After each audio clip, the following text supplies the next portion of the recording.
Alright, David Bosco, just as promised, all the reviews of the Christopher Reeve Superman movies are finally underway. Starting with this major classic. Here's the first of the 4 movies that he has requested for me to review, along with the 1980s Supergirl movie, and Superman Returns that was released back in 2006. Not the Supergirl that aired on either the CW or CBS. I'm talking about the movie that came out in the 80s. Don't get it twisted. So let's see how these films hold up, shall we?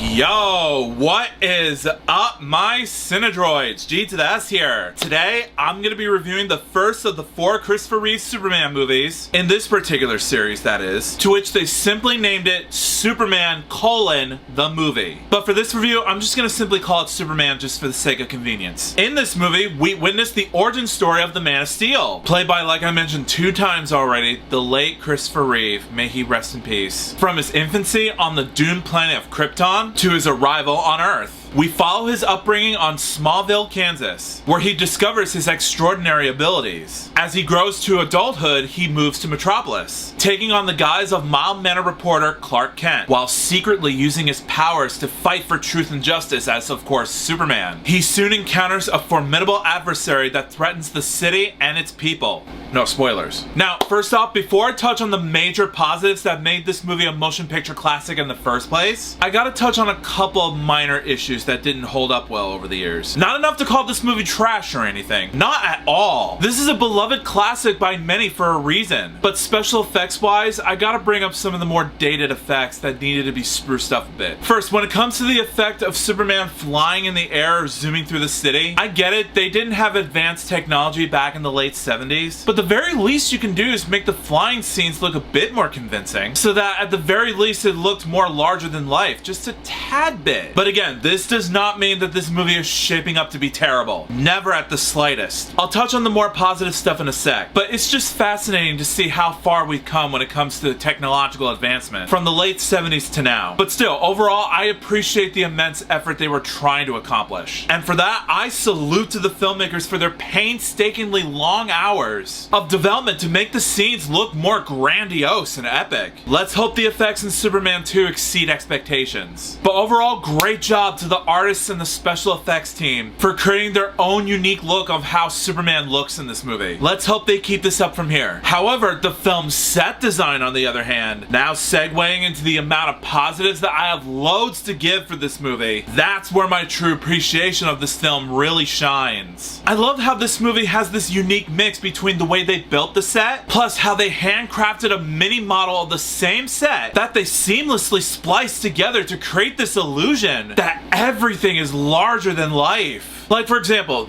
the scene during the beginning of the movie where all the prisoners are being held for trial. When the dome opens, we cut to an overhead view, and the way they opened up the dome as a mini model version of the dome that they opened on set is very seamless, in my opinion. It makes it look like that it's really huge in scale. You could have sworn that the talented artists who built this set and miniature models for The Empire Strikes Back built the models for this movie. And I'm saying that in a good way, because it looks that impressive. Again, Warner Brothers, impressive job. Keep that pace up. And speaking of camera cuts, the camera work and cinematography is always great in this movie, even in the late 70s. Need I say more? No. Let's move on. Now, the story and plotline in this movie was the main reason David Bosco, one of my fans, suggested me to review this movie. Sure, some people may find it generic and by the numbers to them, but as somebody who's new to this franchise, a good movie is supposed to introduce newcomers, like myself, to the origins of Superman, and why he's considered to be the Man of Steel by the citizens of Metropolis. And for this movie, in terms of its execution, Warner Brothers did a really great job at doing that. They didn't make it rushed, they didn't make it super preachy, sappy, or schmaltzy. They managed to make this movie simple, easy to follow, and really engaging. I recently just watched this movie on Max, which they used to call it HBO Max, but I'm just gonna call it HBO Max just for the sake of convenience. But even with getting through all the lousy commercial ad breaks, I was still invested in this movie. My eyes were glued to the screen the whole entire time. And that's what movies nowadays are supposed to do. They're supposed to grab the audience's attention. Not just kids. I'm talking about everybody, adults included. That's what a family movie is supposed to do, always. Nowadays, Hollywood just shells out family entertainment that is only catered to only kids. And none of the movies we get now, until further notice, are the ones that really grab the adults' attentions as well as the kids, like it used to. Rarely we get those, but even those are few and far between. So I'm happy to say that when it comes to this movie, my advice to you is that it doesn't matter that the effects are not what it used to be back in the day. And it doesn't matter how little you have to make a movie good. As long as you stick to the resources that you have at your disposal and do the best you can, but take your time, don't rush. Just do a little bit of tweaking and rewrites to make this movie as good as you can, and eventually you'll get great results from not just audiences and moviegoers, but for fans of actual DC Comics as well. And as a result, you delivered a really solid superhero movie that is really simple, straightforward, and engaging, that made it into a cult classic years later. So again, my respect goes for the filmmakers at Warner Brothers for making this movie beloved by many for more generations to come. Keep up that rhythmic momentum. Also, the acting performance from the late director Richard Donner was really good. Plus, I didn't even know that the late voice of Lotsa Huggenbear from Toy Story 3 and the late actor who played Frank Ramsey in Crimson Tide is in this movie. In case you don't know what I'm talking about, Gene Hackman, may he rest in peace, plays Lex Luthor, you know, the main arch nemesis of Superman. And Ned Beatty, may he also rest in peace, who played Lotso in Toy Story 3, plays Otis. Not the Otis you're thinking of, kids out there. This Otis. But he's more of a bumbling and more of a comical henchman in this movie. Now, that character, I haven't read the comics, but from the sources I have read online, he was generally depicted as a more serious and less overly comedic character. More so than what Ned Beatty brought to the table for this movie. He often served as a more traditional henchman for Lex Luthor, though sometimes he was portrayed as less competent and more of a yes man. But in this film, he's more of a comic relief henchman to the main villain. Now, keep in mind, he's not in the movie that much, but I was shocked to know that Ned Beatty, who is known as more scary and much more intense playing villains, especially his portrayal of Lotso in Toy Story, plays a more lovable doofus kind of character. And honestly, I don't think he's that terrible at all. They kept his humor very minimal, and they don't make him annoying to watch at all. He was honestly really funny, as he should be. But of course, the main actor who deserves all the credit from fans, moviegoers, and audiences alike, who also needs no introduction, is Christopher Reeve himself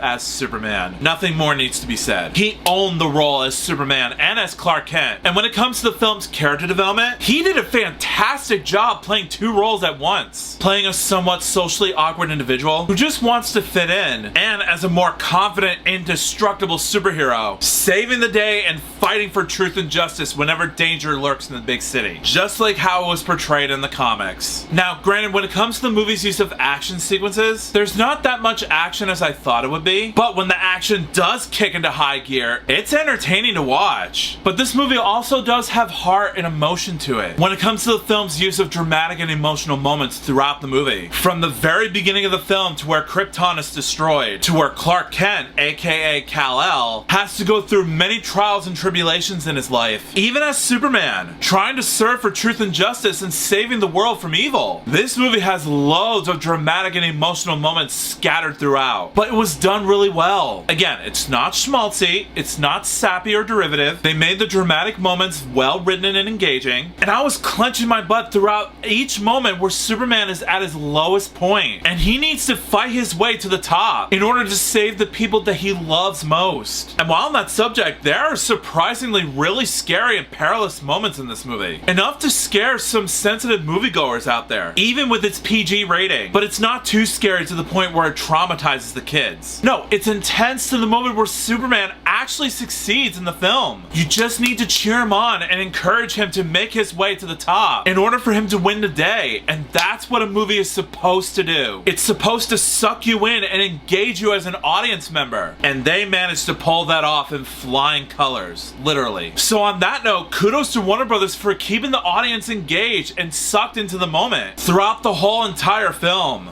Keep up that awesome work. Hopefully Superman 2 lives up to that same standard. Don't let me down, Warner Brothers. But overall, guys, in the end, I thought the 1978 Christopher Reeve Superman movie is an instant classic in every sense of the word. Great acting, great camera work, solid writing, great characters, and impressive special effects for its time. What more could I ask for? So as a result, I rate Superman 1978 a box office gold rating. Again, not the most perfect for me, but again, this does not ever mean that this movie is complete trash because of it. It's still a great movie to watch with the whole family. I wholeheartedly recommend this movie if you haven't already. Trust me.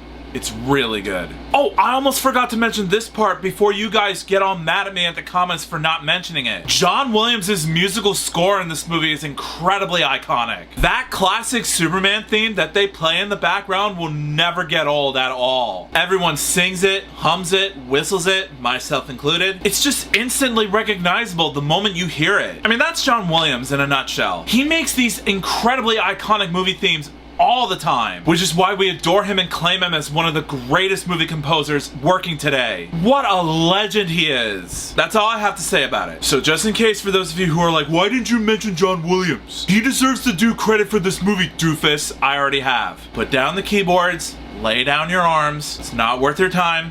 Let's just end this review. So the 1978 Christopher Reeve Superman movie. Have you seen it? If you haven't, please do so. It's such a great superhero film. You are totally missing out. But for those of you who have, come back and let me know in the comments what you thought about it. Also, if you like this video and you want to see some more, make sure that like button shines in your face. That'll totally help me out a ton. Also, share it with your family and friends and favorite it. That's a very good way to show support for this review. Also, if you're new to my channel, make sure to subscribe and ring that bell right next to you so you can be notified of future videos that I have in store for you. Also, if you want a shout out in a future video, just follow me on my Instagram page and I will choose one of my Cinedroids to be displayed as a shout out. The link's in the description below. Also, you guys don't have to do this if you don't want to. I understand. But if there's a rare chance that you are interested in doing so, there's a little join button down below the video, just right next to the subscribe button. There's also a link down below in the description if you guys are watching it on an Apple device. But either way, if you click on the link or the button below, not only will you join my YouTube membership program, but you'll also have access to loyalty badges, custom-made emojis I created for myself, week early access to future reviews, and a special shout out from yours truly. So in this case, I want to give a special shout out to one of my YouTube members, Ellen Youssef, who has joined my YouTube membership program for more than 7 months as of today. So if you guys want to join her,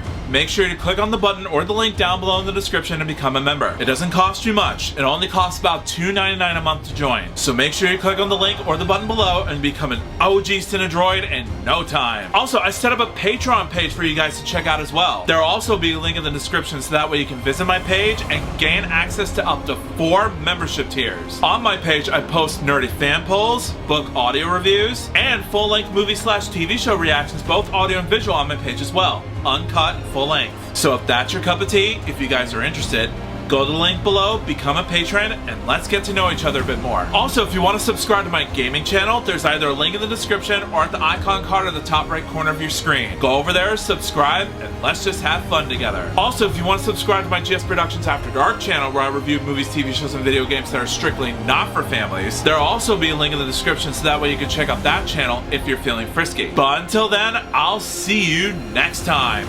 Peace out.